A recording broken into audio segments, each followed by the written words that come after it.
Good afternoon, guys, and welcome back to the Suburban Proletarian. My name is Greg, and the warm weather is upon us once again. I can see cherry trees flowering just outside here, and that means that it's soon time to get outside and start doing some more outdoorsy videos, maybe some knife reviews. I've got several new knives I want to take a look at. So this might be the last watch video I do for a little while, but I did get a request, and I promised that I would put it at the top of the queue, and I got to knock it off that spot. So I want to take a second look at a watch that I unboxed, I don't know, about a month ago or so. This is the Royal One from the Chinese retailer, Didun Design. It's a very obvious homage to the Audemars Piguet Royal Oak. And it's a pretty fun watch. It's amazing how much machining goes into this thing to produce it. But when it comes to Chinese homage watches, this might be the least impressive one I've seen in some time. And it was quite inexpensive. I think I paid about $55 for this. And I've had some questions about where I got it. I didn't buy it off of eBay or through Amazon or Alibaba or something like that. I did buy it direct from a retailer in Hong Kong. It's selectcaliber.com. Caliber spelled in the British fashion, R-E rather than E-R. So if you're looking for this watch, that was the best source that I came up with. As I said, it's a bit flawed. It's fun. I wouldn't say that it was a total piece of junk. But in comparison with like the Richard Lange scientific observation watch that I reviewed a month or two ago, and I bought a Parnas Flieger recently, which are both also Chinese homages, and they're both nearly flawless. This watch, on the other hand, is quite flawed. So why don't we go over and take a closer look at it, and I'll show you what I'm talking about. All right, guys, so here it is, the Didun Design Royal One. And obviously it's an AP Royal Oak clone. We've already gone over that. And to that end, at first glance, it's a pretty good clone. The bracelet seems nicely executed. The deployant clasp is very similar to that on the AP. The case design is very similar. We've got this bezel ring, which is held in place by 8 studs, and the case back plate is held on by 8 screws, just like in the AP Royal Oak. So at first glance, we've got our hexagonal screw down crown. This is in fact a screw down crown, and it does appear to be at least relatively water resistant. I have washed this watch once or twice under warm water with a toothbrush, and I haven't had any water intrusion into the case. Now, not all of the screws on the case back were tightened down properly. That's probably one of the first criticisms I have of the watch. I did take the case back off. I checked the seals. They were a little dry. I put some silicone grease on the seals and reinstalled all the screws and tensioned them properly. And it does appear to be at least casually watertight. I'm talking about washing your hands, doing the dishes, walking in the rain. I wouldn't push it too much. So the watch is a kind of a fun design. It is, of course, a close copy of Gerald Genta's original design, even including the black spacer there. And some things on this watch are done incredibly well. Let's get the dimensions out of the way while they're still fresh in my mind. It's 42 millimeters case diameter. Lug to lug, or case length, is just a shade over 51 millimeters.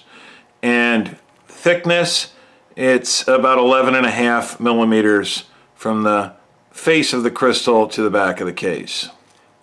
So yeah, it's a fairly close copy of the Gerald Genta design, which came out in 1972, right down to the fact that they copied the Royal Oak moniker on the case back. And this is all done in stainless steel, and it's pretty nicely polished and everything. But when you really start to scrutinize this watch on closer inspection is when things start to fall apart. Now, granted, at $55, I don't know how they do all of the machining that would be required to put this bracelet together, for instance, but there are machining inconsistencies. Like you can see this weird little gap right here. There were a few sharp edges and burrs along the back of the case back that I had to take a tiny little stone and deburr some things. And this is not the case with a lot of, well, there aren't a lot. There are 2 or 3 other Chinese clones that I've purchased.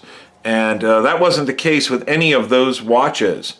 They were pretty much perfect right out of the box and ready to wear. So there are some minor machining inconsistencies. There were some scratches here on the bracelet right out of the box that kind of annoyed me. There was one protruding pin which I managed to push back in. Now I did contact Select Caliber about the problems on the bracelet, and they asked me to send them some photos, and they would ship me a new bracelet right away, which I thought was very gracious. Now that was over a month ago, and I haven't seen the new bracelet, so I don't know if that's forthcoming or not. But I mean, just overall, the fit and finish, it's kind of sharp in spots.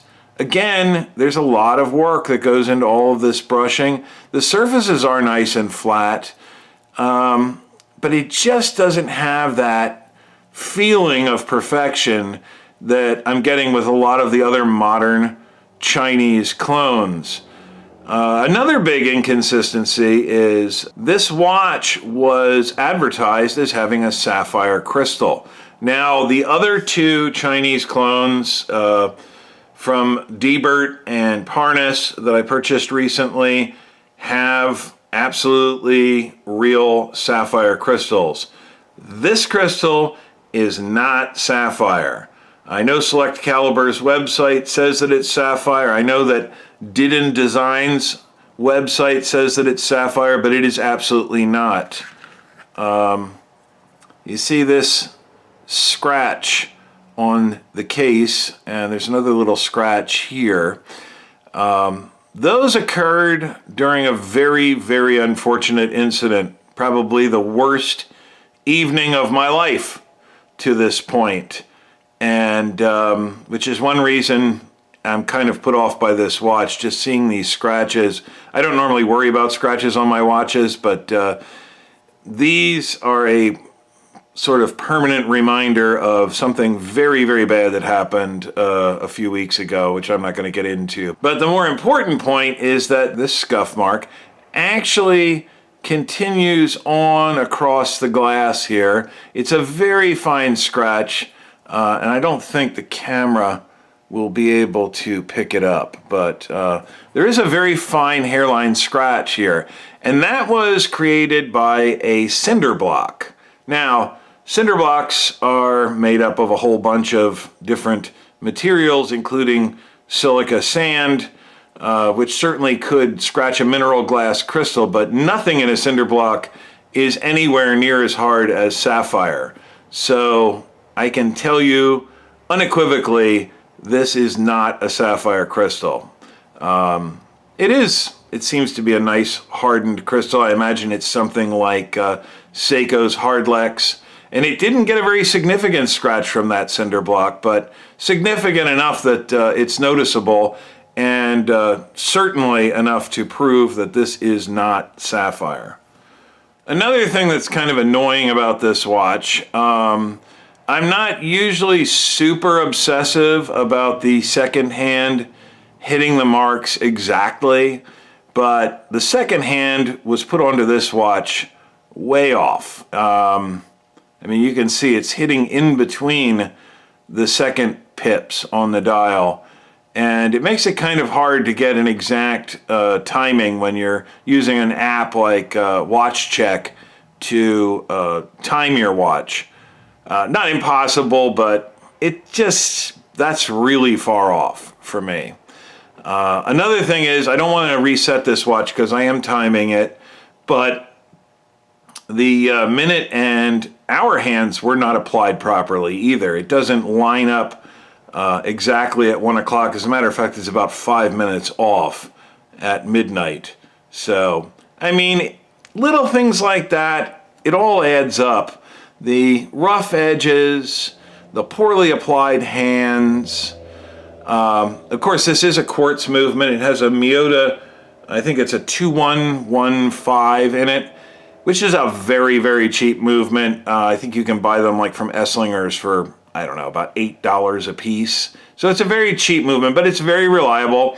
And it has been quite accurate. This watch has been running at about plus 0.2 seconds per day, which is very good accuracy for a standard sort of quartz movement. I don't know. This watch just doesn't really come together. It was meant to be just sort of a fun watch. It is cheap. And so far it's been reliable. It's keeping good time. And it was just kind of meant to be a fun watch. But again, I was wearing it during a very unfortunate incident in which the watch got damaged. That's not the unfortunate part of the story, but it just now has sort of bad memories for me, this watch. So maybe I'm being unduly critical on it, but in contrast to the very positive experience I've had with some other Chinese clones recently, I really can't endorse this watch. Select Caliber was easy to deal with. They shipped the watch relatively quickly. They seem reputable, although my replacement bracelet that they promised me has yet to arrive, and it's been over a month. Now that doesn't really mean much. Sometimes it can take up to 6 weeks for products to arrive direct from China. So maybe they have dispatched a replacement bracelet for me, but it's really a moot point because I just don't feel like wearing this watch now. And it has nothing to do with the manufacturing inconsistencies in the watch. It's just bad memories. So I don't know, maybe I'll get over that. Maybe I'll start wearing it again. But it seems, I mean, it's an okay watch, but when I look at similar products from Debert and Parnas and Steel Bagel Sport, I don't know. This one just doesn't seem to measure up. So if you really want to get the feel for a Royal Oak at rock bottom prices, just to see if you kind of like the design, I'm not going to try to discourage you from buying the watch, but I think there are better deals out there. Now, the other Chinese clones that I bought were at least $30 more than this. This is a remarkably cheap watch, but it just really doesn't measure up. So I hope this has been helpful to some of you. Let's head back over to the bookshelves and wrap this up.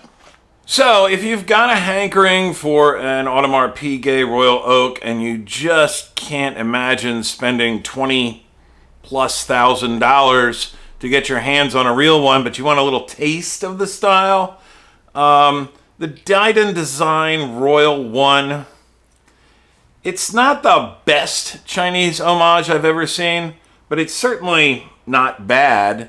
And at a distance, it looks pretty passable. It has that Gerald Genta style. In some ways, it's incredibly well made. I really don't understand how they do what they do for $55.